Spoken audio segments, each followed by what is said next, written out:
नमस्कार विद्यार्थी मित्रों, स्वागत है तमारू एचआर एज्युकेशन में। विद्यार्थी मित्रों, आ विडियो में अपने धोरण 10 हिंदी माध्यमना हिंदी विषयનું जे पेपर है तेનું सोल्यूशन આપણે જોવાના છીએ। आ वर्षना बोर्डना पेपरનું જે प्रथम पेपर હતું हिंदी माध्यम में हिंदी प्रथम भाषाનું તેનું सोल्यूशन है। તેમાં જોઈએ तो विभाग ए में जे विकल्पों है तेमा पहलो सवाल है, हालदार शाह पर 15वें दिन कंपनी के काम के लिए कहाँ से गुजरते थे? तो जवाब आवशे कस्बे। तेज रीते बीजा में आवशे रामानंदी ए। त्यारबाद तीजो सवाल तेमा छे फादर बुल्के की कर्मभूमि कहाँ है? तो भारत। त्यारबाद चौथो सवाल, फादर बुल्के की साइकिलिका कहाँ की सड़कों पर चलती दिख रही है? तो इलाहाबाद। त्यारबाद पांचमा में आवशे ए सुस्त वोदासा। छठा में आवशे बी खिड़की। सातमा में आवशे सी भटियार खाना। आठमा में आवशे मन्नू भंडारी। त्यारबाद नौमा में आवशे बिस्मिल्लाह खा के बचपन का नाम क्या था? तो अमीरुद्दीनी ए। 10वां में आवशे बिस्मिल्लाह खा और शहनशाह के साथ किस मुस्लिम पर्व का नाम जुड़ा हुआ है? तो बी मुहर्रम। त्यारबाद सवाल जवाबों, निम्नलिखित प्रश्नों के उत्तर एक एक वाक्य में लिखिए। 2 मार्कना सवालों प्रश्न है तमारो 11 અને 12 प्रश्न क्रमांक रहेशे। तेमां पहलो है, नेताजी कैसी वर्दी में सुंदर लग रहे? तो फौजी वर्दी में। 12मो, फादर बुल्के की जन्मभूमि कहाँ थी? तो बेल्जियम, यूरोप। बराबर। त्यारबाद 13मो, नेक्स्ट, निम्नलिखित प्रश्न के उत्तर 2-3 वाक्यों में लिखिए, कोई भी 3। 6 मार्कनो तमारो सवाल रहेशे आखो। एमां प्रश्न क्रमांक है 13मो, भगत ने अपने बेटे की मृत्यु पर अपनी भावनाएं किस तरह व्यक्त की? तेनो जवाब आ रीते तमे लखी सको छो। त्यारबाद 14मो, लेखिका के व्यक्तित्व पर किन किन व्यक्तियों का प्रभाव पड़ा? तो लेखिका के व्यक्तियों पर उनके माता पिता का प्रभाव पड़ा। ए रीते शुरुआत करीने तमे जवाब लखी सको छो। त्यारबाद 15मो, बिस्मिल्लाह खा नौबत खाने में क्यों जाया करते थे? तो बिस्मिल्लाह खा नौबत खाने के में रियाज के लिए जाया करते थे। 16मो, न्यूटन कौन था? उसने किसके सिद्धांत का आविष्कार किया? तो न्यूटन इंग्लैंड के वैज्ञानिक थे, उन्होंने गुरुत्वाकर्षण के सिद्धांत पर आविष्कार किया। त्यारबाद निम्नलिखित प्रश्नों का 6-7 वाक्य में उत्तर दीजिए। तो ये तमारो रहेशे 4 मार्कनो। तेमां 17मो सवाल, लेखक ने फादर बुल्के को मानवीय करुणा की दिव्य चमक क्यों कहा? तो एनो जवाब आ रीते तमे लखी शकशो। त्यारबाद एनो ज अथवा में 17मो सवाल, बाल गोविंद भक्त की दिनचर्या लोगों के अचरज का कारण क्यों थी?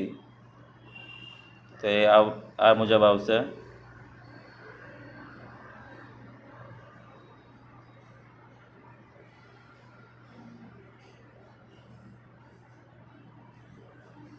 त्यारबाद 18मो प्रश्न, 18मा में 2 है सवालों एकबीजाना अथवा में। तो पहलो है, फटासुर न बर्क से लुंगिया क्या क्या है? आज फटी है तो कल सी जाएगी। तो एना जवाब में आवशे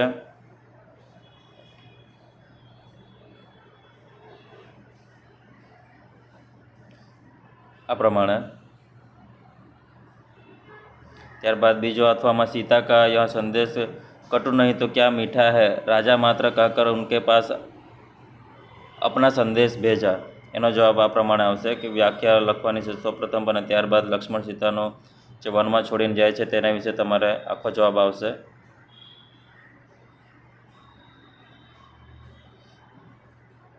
त्यारबाद विभाग बी में पदे विभाग में थी तमारे आवशे। तेमां छे सौप्रथम विकल्पो 10 मार्कना।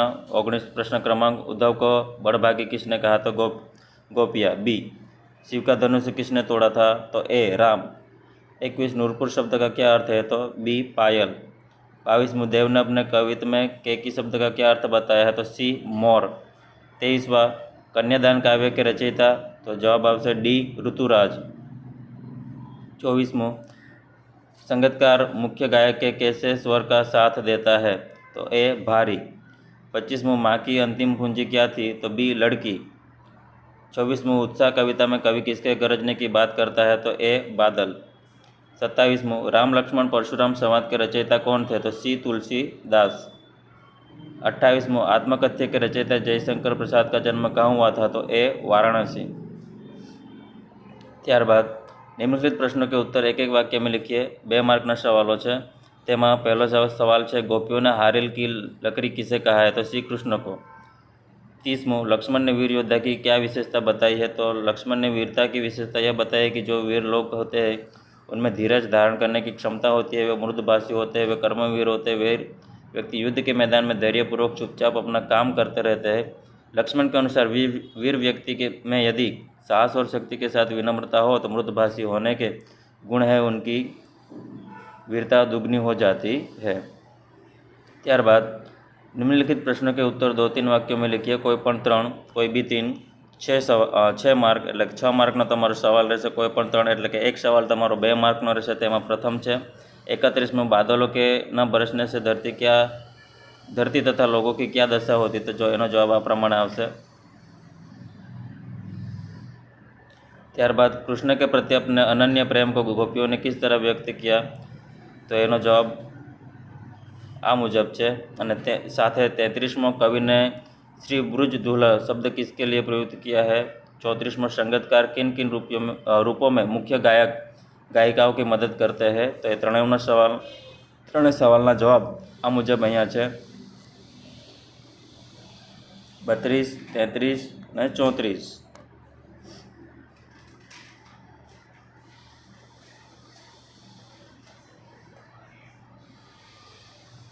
ત્યારબાદ 35, लक्ष्मण ने धनुष टूटने के कौन कौन से तर्क दिए हैं? તેનો જવાબ આ રીતે આવશે।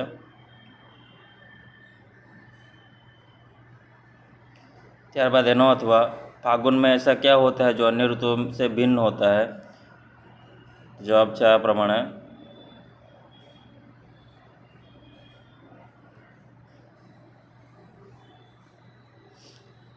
ત્યારબાદ નિમ્નલિખિત પદાંશો की સંદર્ભ વ્યાખ્યા कीजिए। 3 માર્કનો સવાલ છે। કાવ્ય પંક્તિ આપેલી છે તેની તમારે વ્યાખ્યા એટલે કે તેનો જે હેતુ છે, તેનો સસંદર્ભ છે, વ્યાખ્યા છે, તેને તમારે દર્શાવવાની છે કે આ પંક્તિ શું કહેવા માંગે છે, આનો અર્થ શું છે તે તેમાં આ પ્રમાણે છે। એના અથવામાં બીજી એક પંક્તિ છે, કોઈ પણ એક તમારે લખવાની હોય છે। ત્યારબાદ વિભાગ સી વ્યાકરણ વિભાગ, તેમાં નિમ્નલિખિત શબ્દો કે પર્યાય શબ્દ लिखिए। 2 માર્કનો છે। તેમાં જમીનનું, ધરતી, આસમાનનું, આકાશ, ગગન। ત્યારબાદ સમાસ, એમાં આવશે 2 માર્ક। भाई बहन, भाई और बहन, द्वंद्व समास। दशानन 10 है। आसन जिसके बहुव्रीहि समास। निम्नलिखित शब्द समूह के लिए एक शब्द तो अनाथ પહેલામાં આવશે, બીજામાં આવશે વિદુર। ત્યારબાદ નિપાતમાં આવશે પહેલા વાક્યમાં બી, બીજા વાક્યમાં આવશે હી। ત્યારબાદ ક્રિયાપદ ઢૂંઢકર लिखिए। 2 માર્કનું છે। તેમાં ગીતા નાચતી है તો એમાં આવશે ક્રિયાપદ નાચતી। બીજા વાક્યમાં લેખિકા बचपन में पकड़ाई खेलती तो એનામાં આવશે खेलती। ત્યારબાદ निम्नलिखित कहावत का अर्थ लिखिए। तो એમાં આવશે एक कार्य करने से ही दोहरा लाभ प्राप्त करना, आम के आम गुटलियों के दामનો अर्थ એ રીતે થશે। ત્યારબાદ मुहावरा का अर्थ लिखकर वाक्य में प्रयोग कीजिए। तो એમાં આવશે 9 2 11 हो जाना, 9 2 11 होना तो भाग जाना। તેમાં તમે તમારી રીતે વાક્ય પ્રયોગ કરી શકો છો। ત્યારબાદ आंखें लाल होना तो बहुत क्रोधित होना, मतलब में गुस्सा होना। ત્યારબાદ વિભાગ ડી, तो એમાં છે સૌપ્રથમ शिवम विद्यालय रानीप अमदावाद में रिक्त हिंदी शिक्षक पद हेतु आवेदन पत्र लिखिए।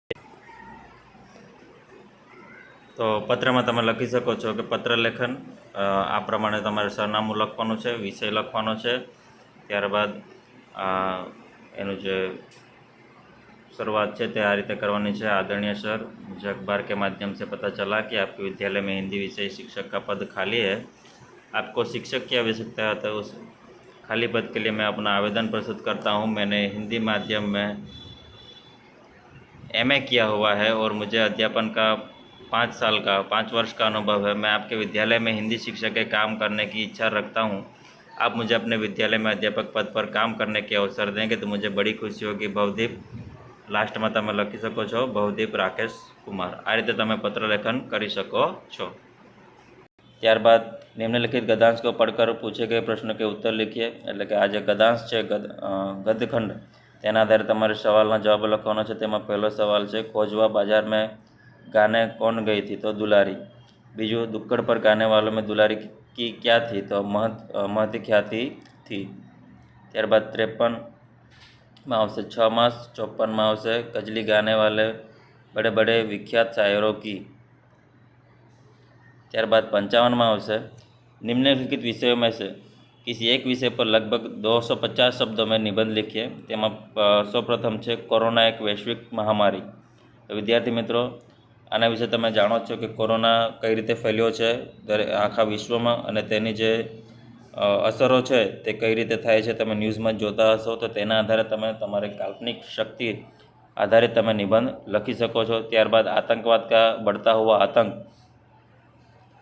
કાશ્મીરના વિભાગમાં તમે જોવો જ છો કે આતંકવાદી કઈ રીતે હુમલાઓ થાય છે, બરાબર? તો તેના આધારે તમારે લખવાનું છે। ત્યારબાદ ભારતીય કિસાન, તો ખેતી વિશે તમે જો જ્ઞાન હોય તો તમે સરળતાથી આ નિબંધ તમે લખી શકો છો કે ભારતીય કિસાન અને તેમની હાલતો, અત્યારે જે હાલમાં જે નવા નવા સંસાધનોના લીધે જે ખેતી સરળ બની ગઈ છે તેનું તમે ઉદાહરણ લખી શકો છો। ત્યારબાદ જૂના જમાનામાં જે રીતે ખેતીઓ થતી હતી બળદ અને હળથી, બરાબર? તો તેનું તમે ઉદાહરણ લખી શકો છો। એવા ઉદાહરણો આપીને તમે આ નિબંધ પૂર્ણ કરી શકો છો। ત્યારબાદ પ્રદૂષણ એક વિકટ સમસ્યા। જો વિદ્યાર્થી મિત્રો તમને ખ્યાલ જ છે કે વાહનોના ઉપદ્રવોથી, ધુમાડાઓથી પ્રદૂષણ થાય છે, અવાજના કારણે લાઉડસ્પીકરો વગેરે અનેક પ્રકારના પ્રદૂષણો આપણે મહેસૂસ કરીએ છીએ। તો એ જે સમસ્યાઓ છે તે કઈ રીતે વિકટ છે એટલે કે ભયંકર છે તેનું તમારું ઉદાહરણ આપીને સમજાવવાનું છે। એટલે તમારો 250 શબ્દો આઈ થિંક થઈ જશે। તો વિદ્યાર્થી મિત્રો, અહીંયા જે આપણું ધોરણ 10નું હિન્દી મીડિયમનું હિન્દી પ્રથમ ભાષાનું જે પેપર સૌપ્રથમ બોર્ડમાં લેવામાં આવ્યું છે તેનું સોલ્યુશન આપણે અહીંયા પૂર્ણ કરીએ છીએ। આશા રાખીએ છીએ કે આ જે સોલ્યુશન છે તે તમને તમારું લખાણ સમજવામાં તમને હેલ્પફુલ થાય। આવતા વિડીયોમાં આપણે ફરી બીજા સોલ્યુશનો સાથે અને બીજા વિડીયો સાથે મળીશું। ત્યાર સુધી ઓલ ધ બેસ્ટ તૈયારી કરતા વિદ્યાર્થીઓ માટે।